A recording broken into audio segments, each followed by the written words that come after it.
Dimanche 7 novembre 2021, mesdames et messieurs, bonjour et merci de regarder RTI 1. Et on démarre avec les activités du chef de l'État.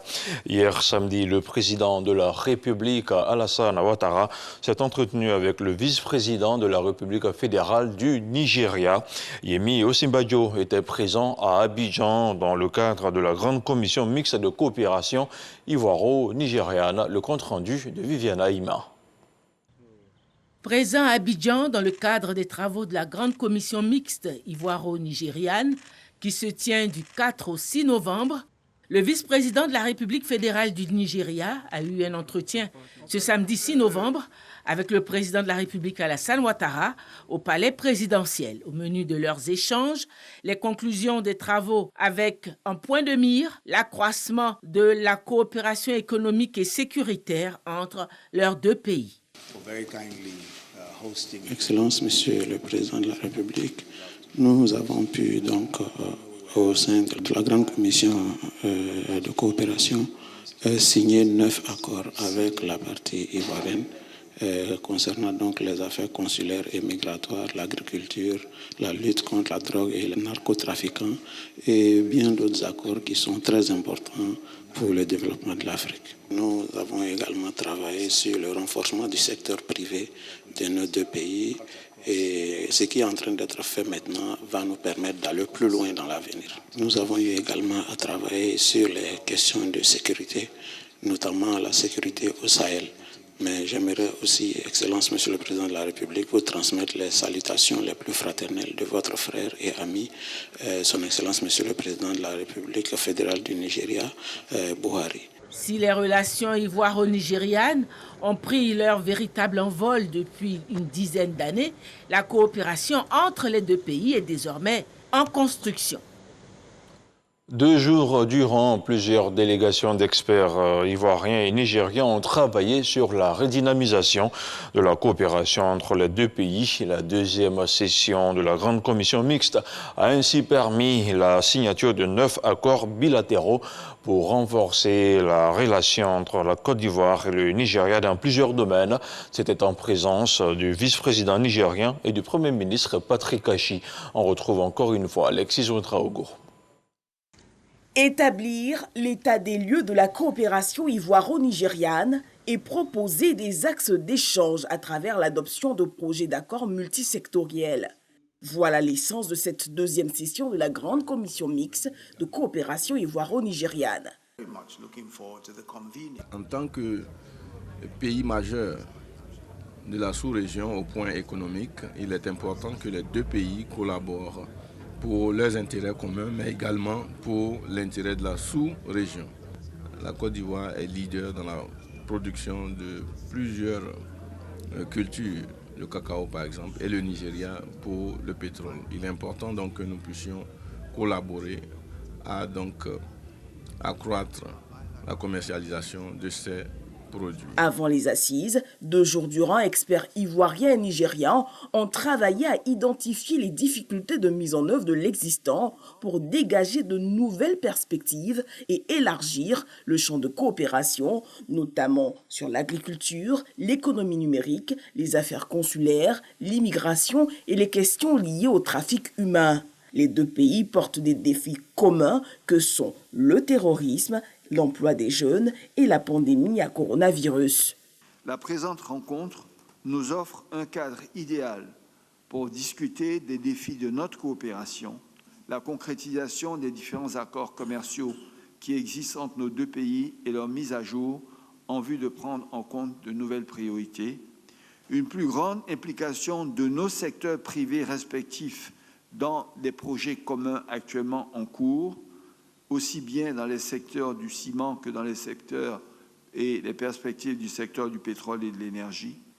Et enfin, le défi sécuritaire face à la recrudescence du terrorisme dans la sous-région.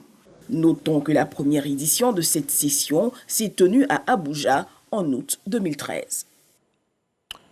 Notons que la deuxième session de la grande commission mixte ivoiro-nigériane a clôturé ses travaux.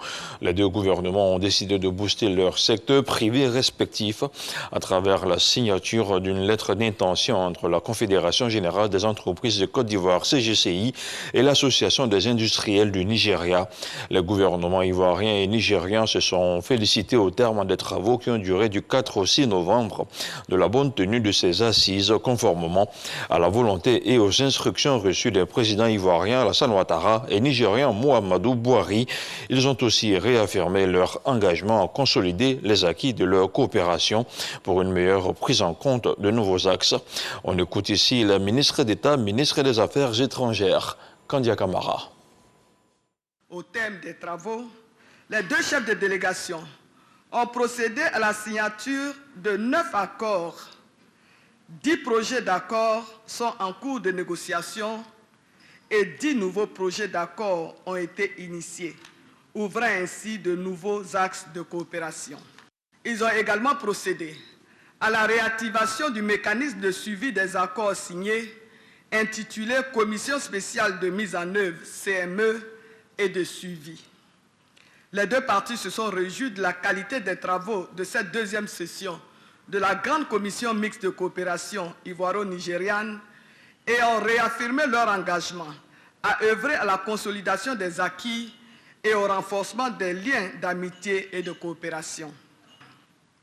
La troisième session de la grande commission mixte de coopération ivoiro-nigériane se tiendra en 2023 au Nigeria à une date qui sera fixée d'un commun accord par voie diplomatique.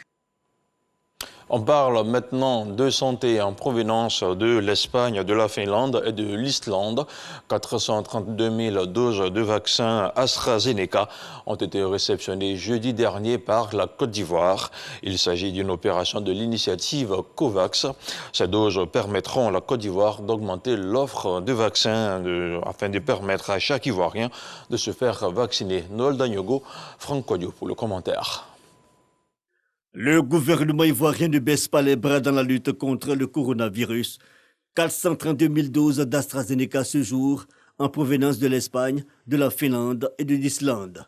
Ce don est composé de vaccins de seringues et de chambres froides qui permettront une meilleure conservation des doses vaccinales à l'intérieur du pays. Ce matériel permettra aussi à la Côte d'Ivoire d'augmenter l'offre vaccinale afin de lutter efficacement contre la pandémie à Covid-19.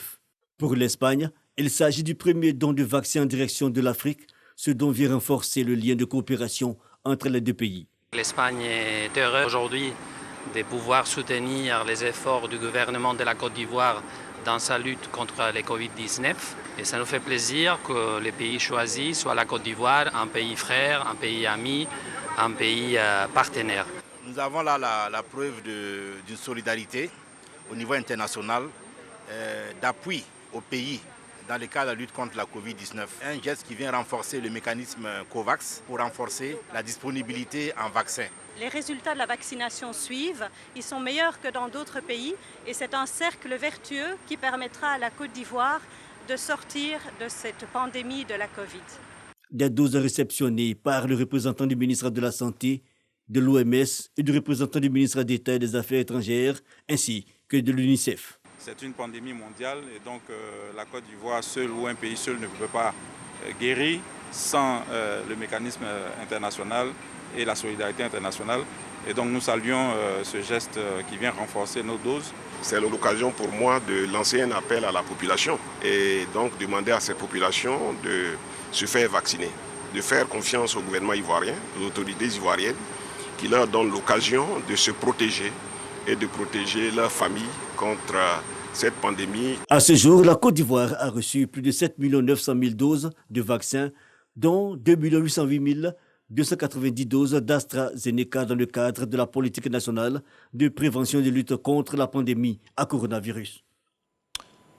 On parle maintenant de climat avec la COP26 qui a démarré le 1er novembre dernier à Glasgow, en Écosse. La Côte d'Ivoire qui participe à cette rencontre sur le climat est représentée par le ministre de l'Environnement et du Développement durable, Jean-Luc Assy. Fait également partie de la délégation ivoirienne le ministre des Eaux et Forêts, Alain-Richard Donwayi. Les deux émissaires du gouvernement ont présenté les attentes de notre pays. Envoyé spécial à Glasgow, Grace Kando.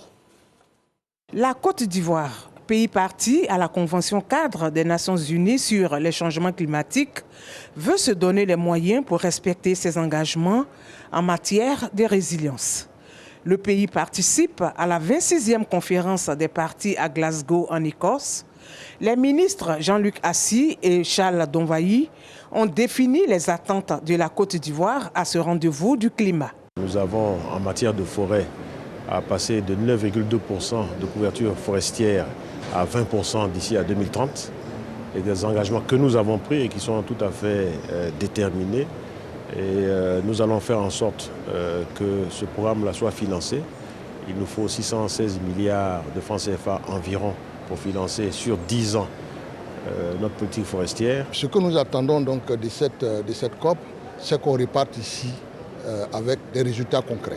Que les pays qui se sont engagés donc, à accompagner donc, les actions des différents pays dans le cadre donc, de la réduction des gaz à effet de serre et les effets donc, des changements climatiques, ces engagements soient effectifs par les pays donc, qui ont pris donc, ces engagements. La Côte d'Ivoire a pris aussi des engagements en relation avec des actions concrètes, en relation avec des mesures qui sont en train d'être mises en œuvre. Ces mesures ont besoin d'être accompagnées. L'ambassadeur de la Côte d'Ivoire au Royaume-Uni est aux côtés de la délégation ivoirienne pour ensemble trouver des solutions durables aux questions liées à la lutte contre les changements climatiques.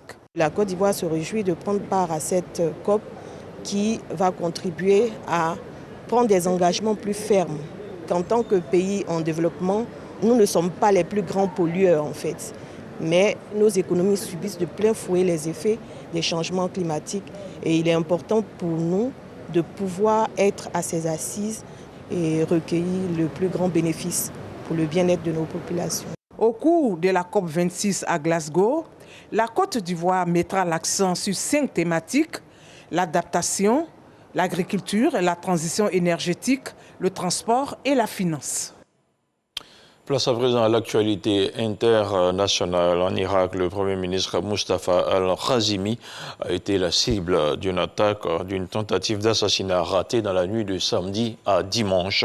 Un drone piégé a visé sa résidence dans la zone verte à Bagdad, a indiqué son bureau. Fort heureusement, Mustafa al-Kazimi s'en est sorti sain et sauf, ont déclaré ses services dans un communiqué. Et puis un mot de musique, l'ancien chanteur et membre fondateur du groupe de reggae britannique UB40, célèbre dans les années 1980 avec des hits comme Red Red Wine et Can't Help Falling in Love, est décédé à l'âge de 64 ans des suites d'une maladie, a annoncé samedi son groupe. Terence Wilson, astro de son nom de scène, a joué avec la UB40 jusqu'en 2013 avant de former un autre groupe. Voilà, c'est tout pour ce 6h30. On se retrouve ce soir à 23h.